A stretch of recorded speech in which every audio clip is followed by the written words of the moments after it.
ठकराडू report Sajjad Hussain मंगी। ठकराडू जे BISP centre ते बदनज़मी सबब अमलो सख्त परेशान। सेंटर ते मौजूद डिवाइस एजेंटन जूं मनमानियूं ऑफिसरन जी निगरानी में कटौती जारी। फी औरत का 500 का 1000 पैसा किस्त मां कटण लगा।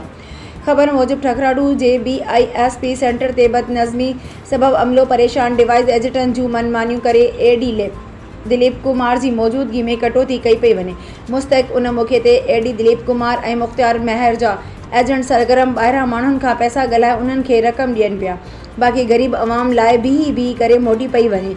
वधीक समंदर शेबाणी मीडिया सां ॻाल्हाईंदे चयो त असां सुबुह जो सवेर खां बीठा आहियूं। हिते जी मनपसंद माण्हुनि जा कम थियनि पिया। अहिड़े अमल ख़िलाफ़ हितां जे सियासी समाजी माण्हुनि DC सखर AC पन्नो आकिल MPA पन्नो आकिल MNA ऐं वफ़ाक़ी वज़ीर बेनज़ीर इनकम सपोर्ट प्रोग्राम जे खां मुतालबो कयो त अहिड़ी बद इख़लाक़ी ऐं AD पन्नो आकिल दिलीप कुमार खे हटायो वञे न त एहतजाज कयो वेंदो। असां ठिकराडे को आहियूं, चांहि डंडी को आहियूं, चांहि न पीती आहे। सुबुह को आहियूं, सवेर असांजे कार्ड न सिफारिश थी हले। ॾिसो मां समंदर शेबाणी थो ॻाल्हायां। हे छड़ी सिफारिश असांजा पैसा समंदर अली शेबाणी। हे ॾिसो साईं, ॾिसो असां ग़रीब मिसकीन आया आहियूं। उतां बचा खणी आया आहियूं, उहे उते पिया आहिनि।